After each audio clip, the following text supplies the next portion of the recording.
welcome to the deep dive. Yeah. So you've shared some really interesting material with us, all focused on winter. It's a season that, well, it touches pretty much everything. It really does. Our plan today is to explore these sources, pull out the most fascinating bits. We'll cover the science, language, culture, how it affects us, the whole picture. Exactly. Think of it as a quick way to get up to speed on all things winter. A way to get properly informed, but, without the heavy lifting of reading everything yourself. Yeah. We want to find those surprising facts, those useful insights. Right. We're hitting the science vocabulary for English learners, how winter looks around the globe, body and mind stuff, common questions, even how it shows up in literature. Okay, sounds like a comprehensive look. Yeah. Let's start with the basics then, the science. Why do we actually get winter? It boils down to the Earth's tilt. Its axis isn't straight up and down as it orbits the sun. It's tilted about 23.5 degrees. Like a spinning top leaning over slightly. Precisely. So as we go around the sun, different parts of the Earth get more direct sunlight, or less. When our hemisphere, the northern hemisphere, is tilted away from the sun. That's our winter. Less direct light, shorter days. Makes sense. And that's typically, what, December through to March-ish for the north? Yeah, roughly. And then the southern hemisphere gets its turn. Their winter is June to September, when they're tilted away. It's that tilt. That's the engine driving the seasons. Now, speaking of winter intensity, one source mentioned the coldest temperature ever recorded. It's kind of mind-blowing. Oh yeah, I saw that. Brace yourself for this one. Yeah. It was minus 128.6 Fahrenheit. Which is minus 89.2 Celsius, recorded at Vostok Station down in Antarctica. Antarctica, right.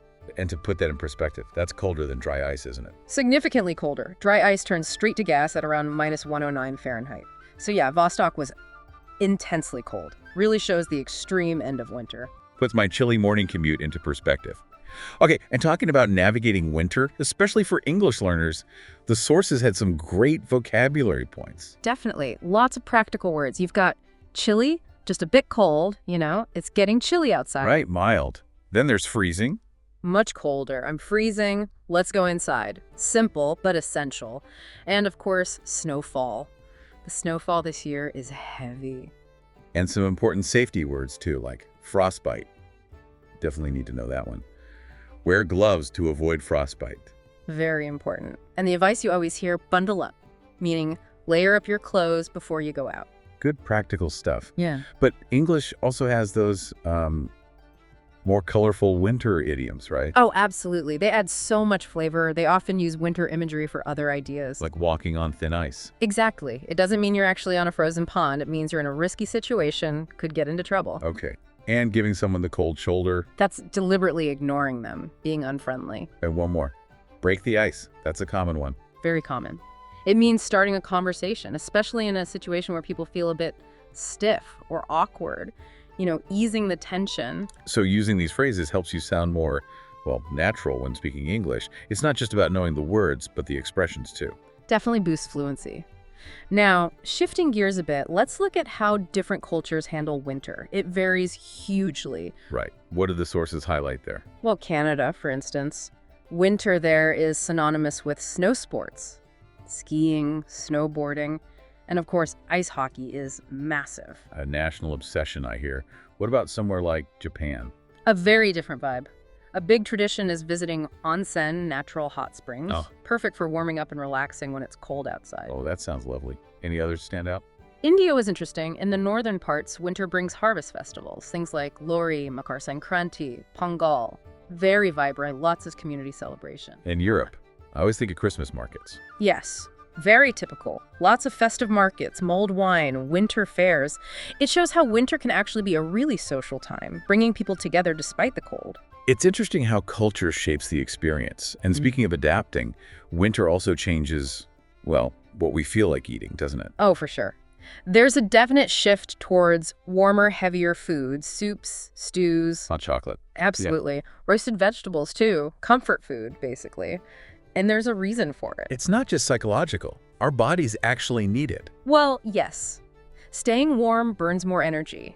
These calorie-dense foods provide the fuel our bodies need to generate heat. Plus, maybe we're a bit less active outside, so richer food helps sustain energy. Makes sense. Now, beyond food, how does winter impact us personally? Our bodies, our minds?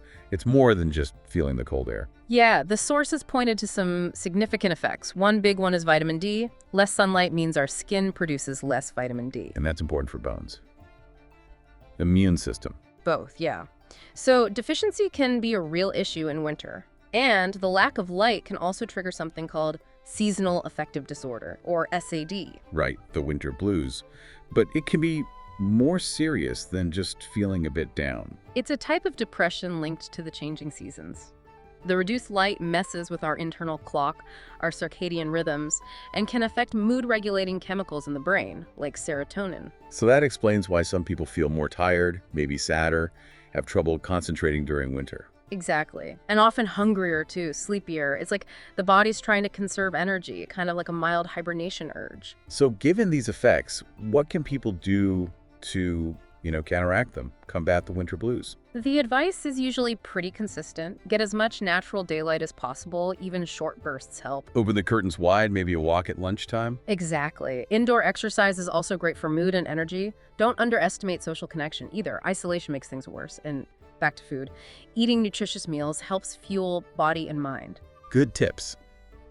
Okay, the sources also tackled some frequently asked questions about winter. Let's run through a couple. First up, why do we tend to get sick more often in winter? Is it just the cold? It's not just the cold itself, though that can play a part. A big factor is that we spend much more time indoors. Closer proximity to other people. Right. Easier for viruses like colds and flu to spread.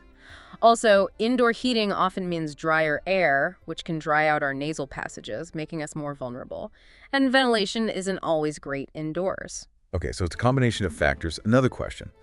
How do animals cope? We bundle up, but what about them? Animals have incredible strategies. Hibernation is the classic example. Bears, groundhogs, they slow everything right down. Like a deep sleep for months. Pretty much. Others grow much thicker fur coats for insulation, like Arctic foxes. And many birds simply leave. They migrate to warmer places where there's food. Migration, yeah. Clever. Any other cool adaptations? Some insects actually produce kind of antifreeze in their bodies to survive freezing temperatures. Wow, antifreeze. Nature is amazing. Okay, one more FAQ. Frost versus snow. They seem similar, but what's the actual difference? Good question. They both involve ice, but form differently. Frost forms directly on surfaces like your window or the grass. Water vapor in the air hits a surface that's below freezing and turns straight into ice crystals. Skips the liquid stage. Deposition, is that the term? That's the one. Snow, on the other hand, forms way up in the clouds. Tiny ice crystals form around dust particles, clump together, and then fall as snowflakes. So frost forms on things, snow forms up there and falls down. Got it. Now, winter isn't just a weather phenomenon. It plays a big role in art, in literature. A huge symbolic role. It often represents stillness, maybe sadness, hardship, even death, a time for introspection. But it can also be beautiful, right? That crisp, clean look after a snowfall. Absolutely. Stark beauty, purity. And often it symbolizes the pause before renewal, the quiet before spring arrives. It holds that promise. There was a quote in the materials from Albert Camus that really captured that duality. Yes. The invincible summer, quote. In the depths of winter, I finally learned that within me there lay an invincible summer. It's powerful, isn't it? What's your take on its meaning? I think it speaks to inner strength, resilience. That even when things are bleakest externally, the depths of winter, we have this core of warmth, of strength that can't be extinguished. Our inner summer. A really hopeful message. And related to that, the sources mention some common English expressions that evoke winter feelings. Yeah, phrases that paint a picture, like the dead of winter. Meaning the absolute coldest, darkest part. Right. Or the opposite, a winter wonderland that suggests beauty, magic, snow-covered landscapes. Like a Christmas card scene. Exactly. And chill in the air. That can be literal temperature, but also metaphorical, right? A sense of unease or tension. Language really captures the mood. Okay, so for our listeners learning English, winter seems like a good season to focus on building vocabulary. Any practical tips from the sources? Definitely. The most basic thing is just to actively try using the vocabulary we talked about.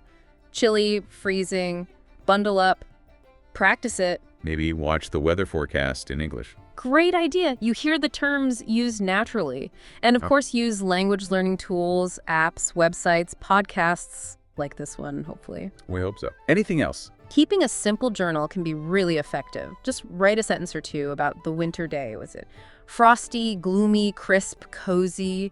Using those descriptive words helps them stick. Good practical advice. Mhm. So wrapping this up, it feels like we've seen winter from, well, a lot of angles.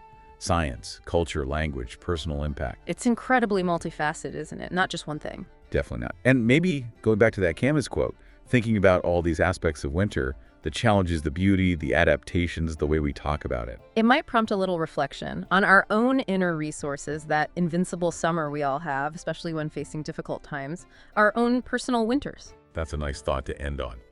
Hopefully this deep dive gave you some new perspectives, maybe sparked some curiosity to look into some of these areas further. Thanks for joining us.